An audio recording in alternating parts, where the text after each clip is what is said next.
Apollo spacecraft, an amazing machine that allowed 12 human beings to set foot on another world.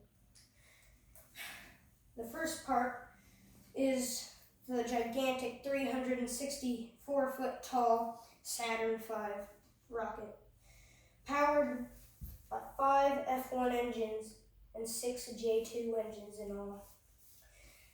The first stage carried the 5 F1 engines, powered by liquid oxygen and kerosene. Stage 2, here, was powered by the 5 J2 engines and liquid oxygen and liquid hydrogen. The third stage, called the S4B, is also has a one J2 engine and is powered by liquid oxygen and liquid hydrogen. First stage is called the S1C, second stage called the S2, and as I already said, third stage called the S4B. Now,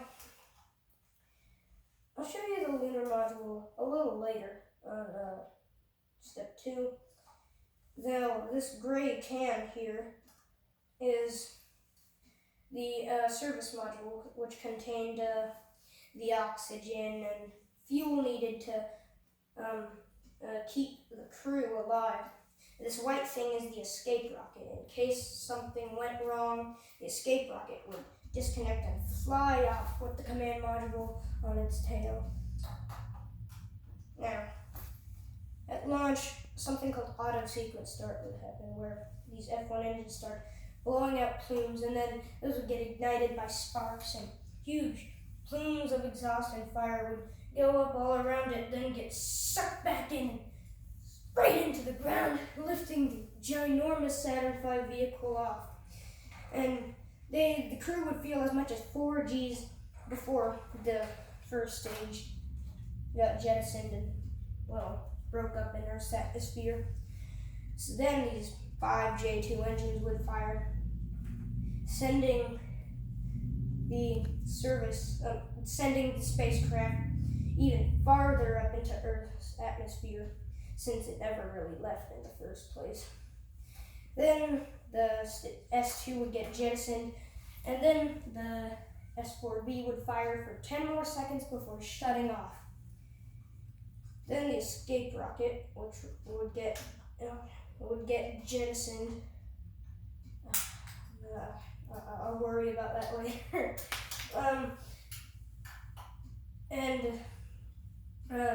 What you have here is a S4B Apollo spacecraft sort of merger. And pretend the Earth is my head. The spacecraft would be orbiting around my head until the J2 engine would fire for a second time. Say it gets here. It would fire its engine, sending it out of Earth orbit and all the way into deep space toward the moon. Then this engine would die. Screw you. And then the CSM command and service modules connected. They would get jettisoned.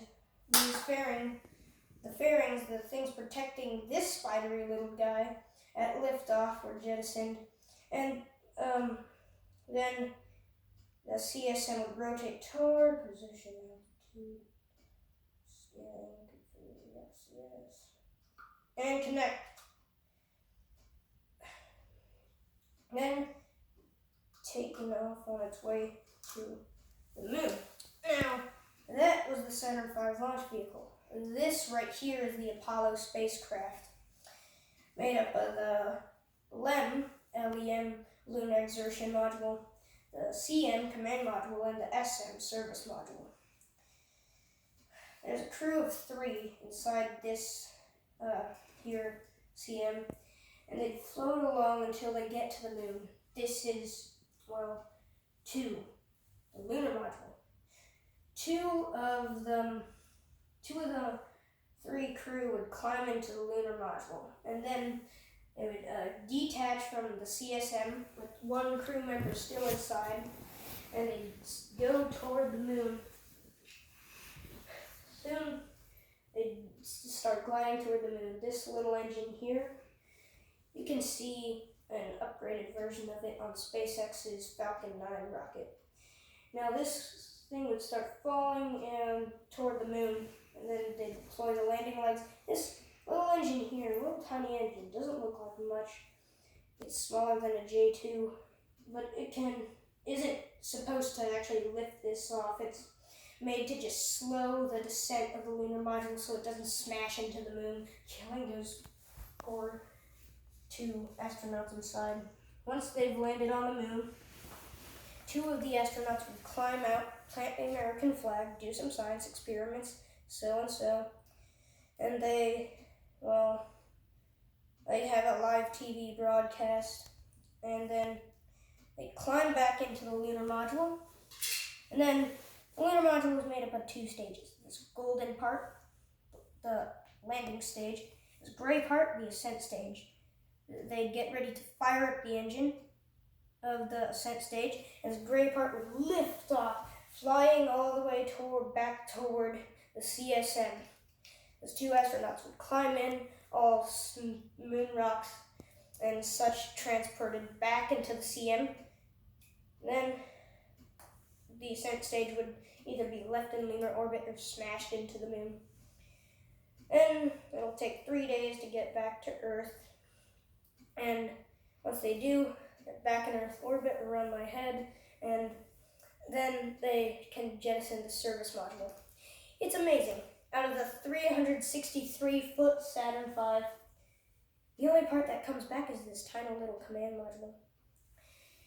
It's starting to enter the atmosphere, and the crew will feel tons of G's. The thing will get incredibly hot, and then 3 main parachutes would deploy, making a soft landing in the Pacific Ocean, where an aircraft carrier would be waiting and already be sending out patrols. Then the command module would land, deploy these flotation devices, and the 3 crew would wait and get picked up by an aircraft carrier. And that was how the Apollo spacecraft works.